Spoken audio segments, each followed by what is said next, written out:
In the gospel today, what you have is that you have now you've had the Sadducees who've tried to entrap Jesus. You have the Pharisees along with the Herodians trying to trying to do the trap or trying to do the divide and conquer. But now you have the scholar of the law, and the scholar of the law says, "Teacher, what commandment of the law is the greatest?" So just thinking about some in Mark, it's interesting because in Mark's gospel, it's kind of he's wondering what is his opinion. So it's not just testing for the purposes of dividing and conquer.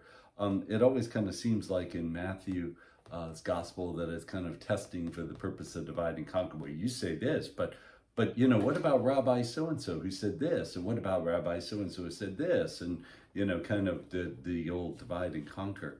But what Jesus does is that he takes from Deuteronomy that you shall love the Lord your God with all your soul, with all your mind, the first and greatest commandment. The second is like this: you shall love your neighbor as yourself, and that's from Leviticus. It's interesting in Leviticus because you have all these series of don'ts, and then you have the positive summation of all the don'ts. So don't do this, don't do this, don't do this, don't do this, and then the positive summation: you shall love the Lord. You shall love your neighbor as yourself. And so I guess the question is that why didn't, when Moses went up the mountain, Moses went up the mountain and he was there for 40 days. Why didn't the Lord just give him, those summations? Why did he have to give him all the commandments?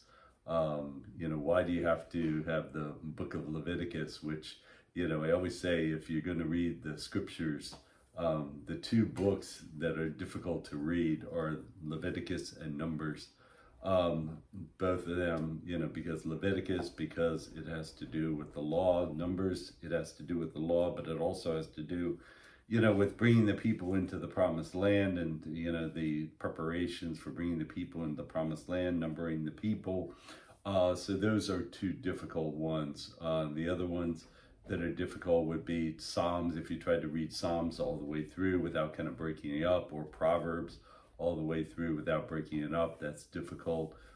Joshua is difficult because, again, it's bringing into the promised land and all these battles that took place in these different places that we have no idea what they're talking about, where they are. So those are the ones that are difficult. So why did the Lord, not just say, okay, Moses is going up the mountain, okay, 40 seconds later, comes back down.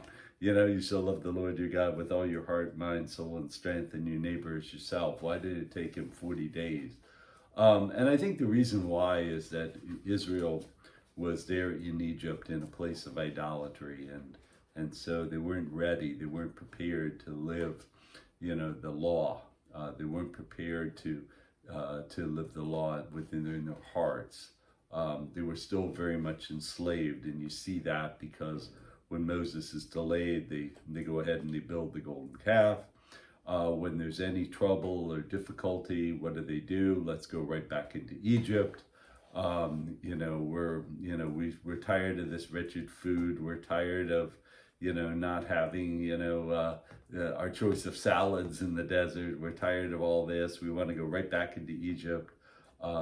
They were just really not prepared. And so what they needed to do was needed to give them a structure. They needed to have a structure. They needed to have, do's and don'ts. They needed to have the law, which told them exactly what to do. The problem is that they even added to that law, because what constitutes work on the Sabbath, and so you had all these laws and prescriptions added to it, which even made it more complex. And the problem is with being that complex is that then how do you take that to the Gentiles? If the Gentiles had to live out the entirety of the law, plus be circumcised, the men had to be circumcised. Again, it's one thing as a child to be circumcised. It's another thing, quite another thing, as an adult without the medical procedures that you have today. So again, and then how would you live out the law, with all these prescriptions? And then the other thing about it is that they really went about changing. They really took the idea of separatedness not being to be a light to the nations, but separatedness to keep away from the cooties of the Gentiles. And so you couldn't go into a Gentile's house. If a Gentile wanted to worship in the temple, they were put into the court of the Gentiles, where they were buying and selling, they were changing coins, they were going about buying the animals for the sacrifice. So all these ways, they really had problems. And so one of the things, again, is to love the Lord your God with all your heart, mind, soul, and strength, and your neighbor as yourself. One of the things that we see is that who lived up to that, and I think one of the really good ones to read is Paul's letter to the Thessalonians, because the Thessalonians really took it upon themselves to be that light. They took it upon themselves to be the light to the nations, and so St. Paul congratulates them that they really took to heart what he was saying and tried to imitate him. The only thing that he has to kind of tell them to curb your enthusiasm a little bit is that they thought that the Lord Jesus was coming back really soon. I mean, not just soon, but really soon. So they, why bother to work? Why bother to, to plant the harvest? Why bother to do all this? Let's just talk to our neighbors and, play a game of bocce or something like that. Why bother to do all this stuff? So he has to tell them, nope, go back to work.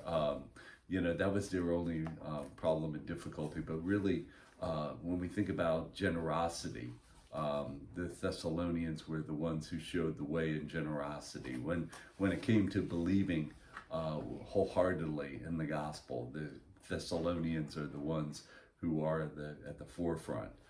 So in all these ways, they really took to heart, really in that gospel, to love the Lord your God with all your heart, mind, soul, and strength, and to love your neighbor as yourself. Thanks, and God bless.